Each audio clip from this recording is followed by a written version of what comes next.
Hey, it's the Latino Newsletter podcast, a show about us all the time. I'm your host, Julio Ricardo Varela, and a special thanks to the generous support from the Latino Community Foundation for season 1 of this podcast. Learn more about the Latino Community Foundation at latinocf.org.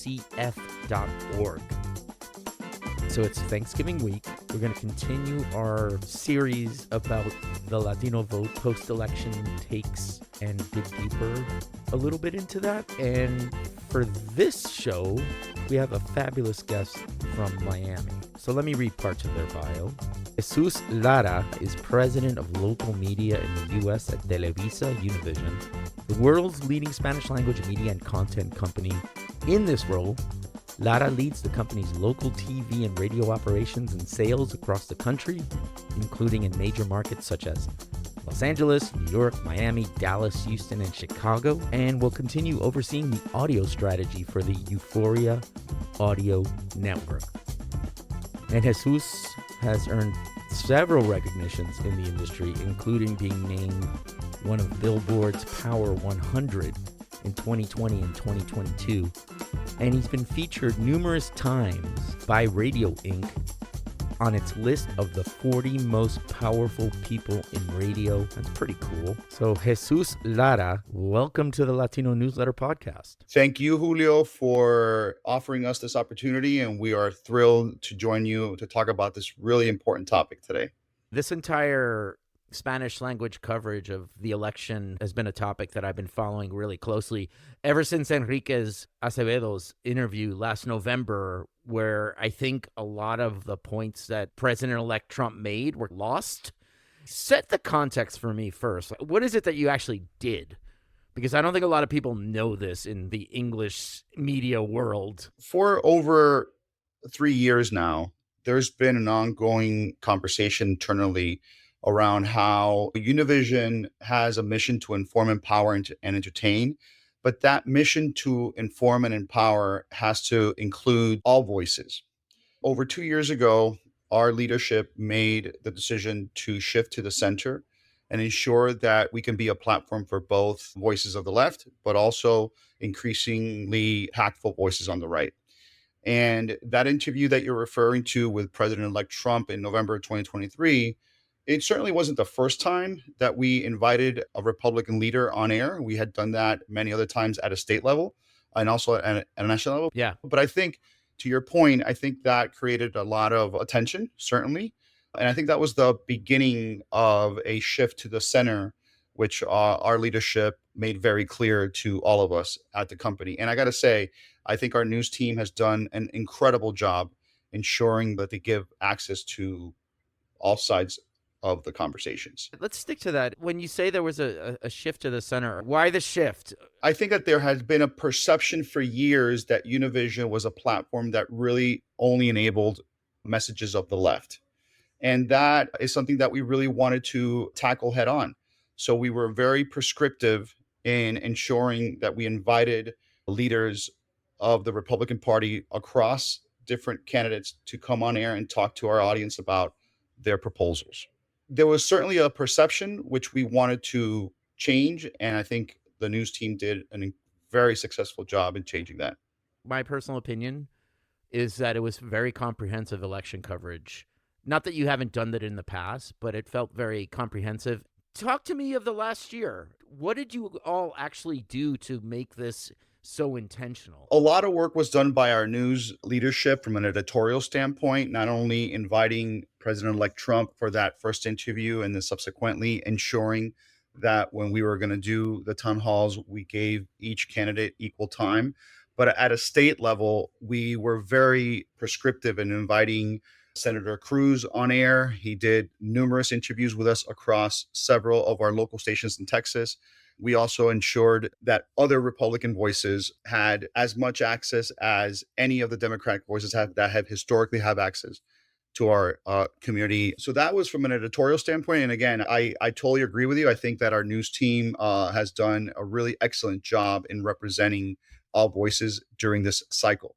From a political marketing and ad standpoint, we invested very heavily in extensive research. We really wanted to make sure we had the pulse of the community throughout the entire cycle.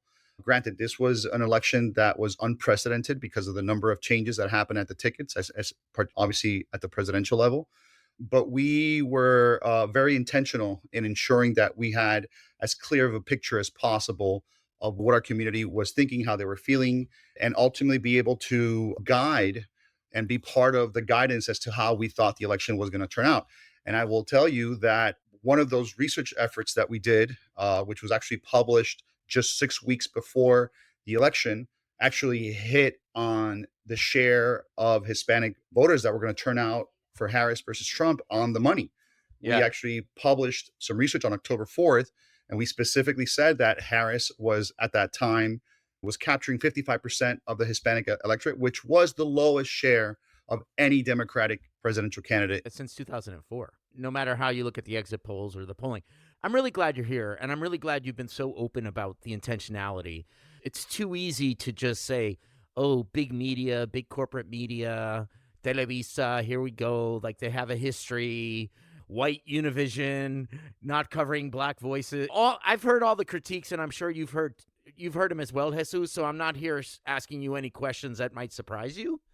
But are you having internal conversations? Who are you serving now in the United States, and how is it reflective of the evolving Latino community in the United States, particularly Spanish-speaking? Because I'm assuming you're still going down the Spanish-speaking route, or are you branching out? I know that's a lot. I threw a lot at you, but I'm giving you the mic. It would be unfair for me to not ask you that question, so I wanted to give you the opportunity to respond. Thank you very much, and I'm happy to respond. We were perceived to be a platform that favored the left for decades, and based on research, we were seeing changes in how our community was feeling about the lives that they were living in the U.S., and we very clearly saw a path that we needed to better represent other viewpoints, and that was intentional.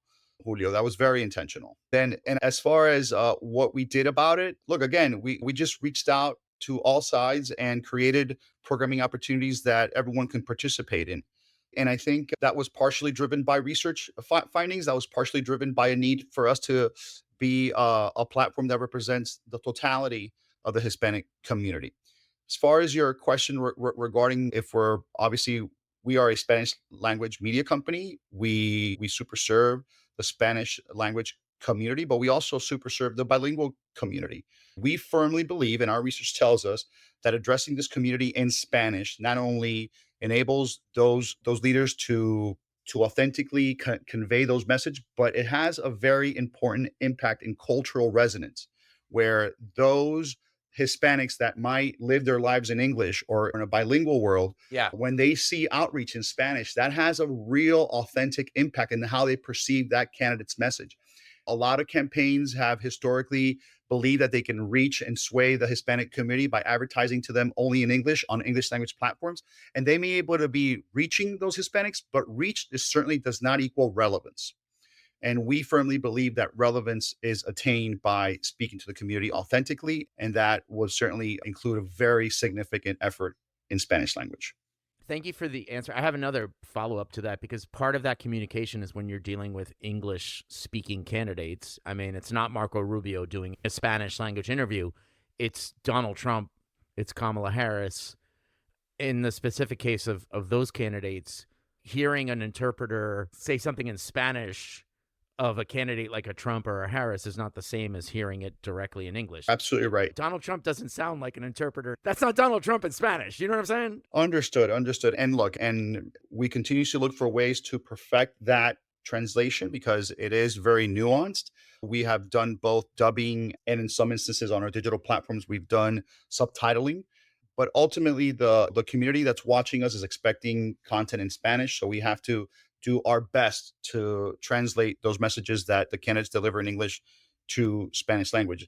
The way that we do it today on the broadcast is dubbing it, or excuse me, not dubbing it, but having it like a real-time translator. Yeah. And you're right. Sometimes the passion in the message can be slightly dissipated when it gets translated by a third party. You're saying, and I don't want to put words into your mouth, you would try to improve on that. Is that the fair statement? Absolutely. Absolutely. We're always looking for ways to continuously improve. First of all, I really appreciate you answering those questions. I appreciate the fact that you you're like, we're having these conversations. We listen to audiences. We get it. And I think sometimes corporate networks, like people are like, oh, you're defending corporate media. But I think there's a lot of good journalists in this world. And I know several Univision journalists. So I just feel like it's unfair Yeah, sometimes. well, I When totally people, agree with you. I think we have a portfolio of probably the best journalists in Hispanic America. It's led by an incredibly accomplished leader in Daniel Coronel, and I certainly don't want to speak on his behalf, but I know that Daniel goes to great extremes to make sure that he's got the best team possible to do the best yeah, job in serving the community. looking at this post-election, at least in my space, the English political space, I'm not hearing the word Univision coming out of the conversations. So what is American English media missing about the election that Univision said, yo, hold up? Yeah, look, I think that becoming part of the conversation takes a minute, and it's going to take time as campaigns start to realize the increasingly and only growing influence of the Latino electorate. And we certainly plan to continue to be a very, large and influential platform to influence this electorate. Look, I also think that Univision has historically been viewed as a television network. People sometimes don't realize that we've gone through a very significant transformation over the past 4 years. We not only have the largest Spanish speaking networks, but we also have the largest Spanish speaking streaming service. We have invested millions of dollars in building the largest and most accurate Hispanic household data graph. We now have first party data on 18 million Hispanic homes, regardless of their language preferences at home, and can see how they consume our content and how they consume English language content. So these investments that have been made over the past 4 years have really transformed the company from just a broadcast company to a media and technology company. And particularly the household data graph has enabled us, Julio, to really reach Hispanics in their homes during while they're consuming any type of content that they prefer in Spanish or in English. And we can do that across video, we can do that across audio. And in totality, we feel very proud of our ability to reach all Hispanics, regardless of the type of content that they consume.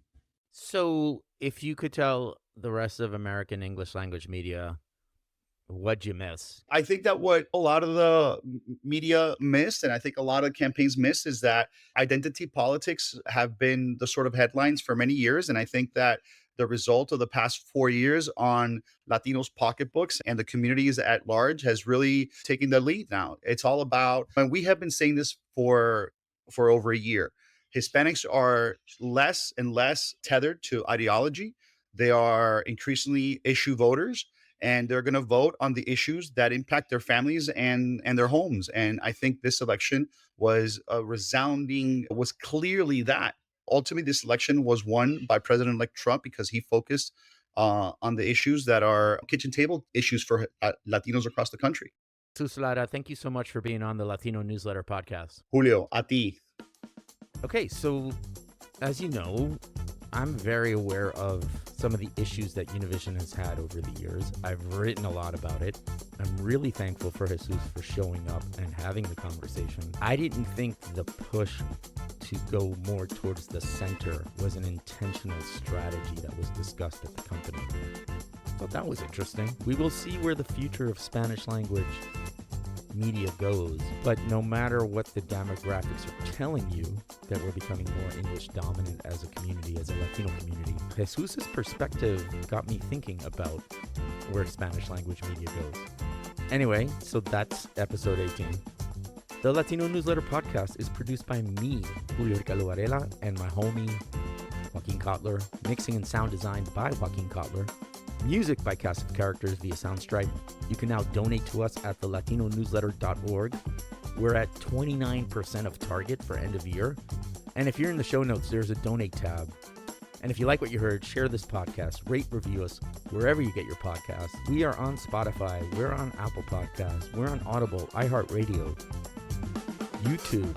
You can tweet us at Lat Newsletter. You can follow us on Blue Sky at Lat Newsletter, Blue Sky, blah, blah, blah, whatever that is. On all our other social media platforms, we are at The Latino Newsletter. And you can send me an email to Julio at thelatinonewsletter.org. I read all your emails. Okay, we'll be back next week. I hope you have a restful break. Peace out, y'all.